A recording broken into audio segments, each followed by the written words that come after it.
Welcome back again. This is part two as I pressed the on off button by mistake. The clematis, this is virtually a third flowering of this particular clematis. So this year I've had definitely had my money's worth out of it. It's been absolutely superb. The castor oil plant, I was very late in putting these in. A client of mine gave me some seed, and I have got one in a pot. I'll show you in a minute, and that I'm hoping to perhaps put in the greenhouse towards the end of September. Hopefully that it'll flower and produce some seeds for next year. Something I've just recently bought, never grown them in the garden because they're so invasive, it is an anemone. But this one's a beautiful compact anemone. It's called Red Riding Hood, and got that from Hillier's garden centre at Chichester, and I'm really pleased with it. It's got such a nice sort of vibrant reddy colour, and this yellow centre outer petals, flower stamens, and it does look really good.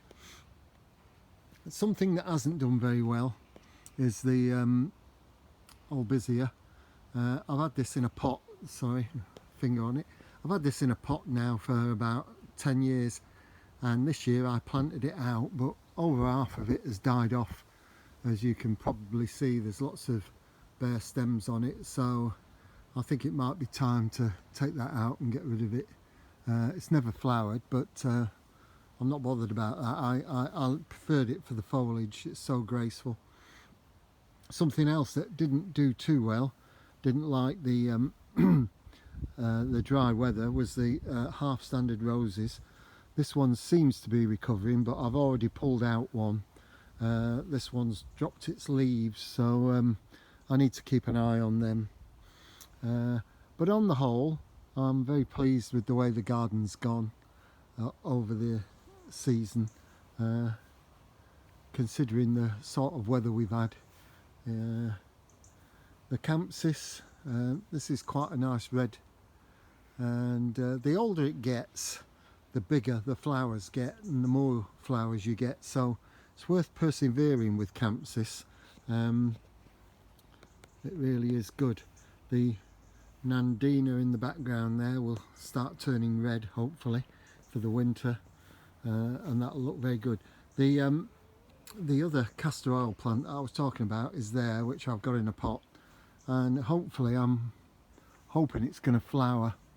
In fact, there they are. It's got a flower spike on it, so another 6 weeks, hopefully they might have swelled enough to produce seed for next year. Castor oil plants are excellent for seeds, for using your own stock.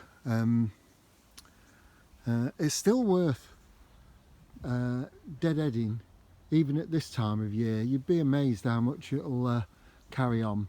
Something that I need to do some severe pruning on is this cornice at the back, which is now about 12 foot high, 10 to 12 foot, and I want to keep it a bit more compact. So before the season's out, I will chop that back. Trachlospermum, this one's flowering for the second time this year. I do love the scent from these. The foliage is green, but the one on the pergola that I've got at the bottom of the garden, at the middle there, is the scent's just been stunning this summer, and that's the second time, and the second time it's flowered, it's even better than the first time. So I can't complain there. They can be a little bit sensitive if you get really cold weather. It can knock them back considerably, but this particular one, this is white. I wouldn't mind trying to get one of the yellow ones, but this has done really well, and the scent, as I say, is lovely in the garden at the moment. So that's it for the moment. I've got some projects coming up, and I'll be doing some pruning, and as soon as the frosts come, we'll be taking the cannas and dividing them up and getting them ready for the winter. So for now I'll say goodbye.